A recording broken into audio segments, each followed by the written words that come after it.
Erlend vinnuafl er ein helsta forsenda hagvaxtar á Íslandi næstu árin samkvæmt rannsókn Samtaka atvinnulífsins. Framlag erlends vinnuafls verður ein megin forsenda hagvaxtar hér á landi á komandi árum samkvæmt rannsókn Samtaka atvinnulífsins. Samkeppnisstaða Íslands hæft starfsfólk í meðallagi. Höskuldur Kári Skram. Fjallað alþjóðavæðingu og horfur á vinnumarkaði í nýrri rannsókn sem Samtök atvinnulífsins létu gera. Rannsóknin var kynnt á sérstökum blaðamannafundi í morgun. Þar segir að samkeppni milli þjóða hæft starfsfólk muni aukast á komandi árum með alþjóðavæðingu vinnumarkaðarins. Samkvæmt rannsókninni stendur Ísland vel að vígi í alþjóðlegum samanburði hvað varðar laun og skatta.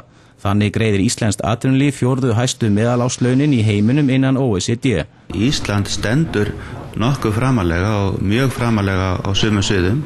Við erum að greiða mjög há laun miðað við það sem að gengur og gerist í umheiminum. En við erum að þessu til þess að sýna það líka að við þurfum að bæta okkur á mörgum sviðum. Þar sem Íslendingum á vinnumarkaði mun fjölga tiltölulega hægt á næstu árum og áratugum samkvæmt rannsókninni verður vinnuframlag erlends starfsfólks ein megin forsenda hagvaxtar. Smæð landsins og hátt verðlag gerir hins vegar landið óaðlaðandi fyrir erlenda starfsmenn.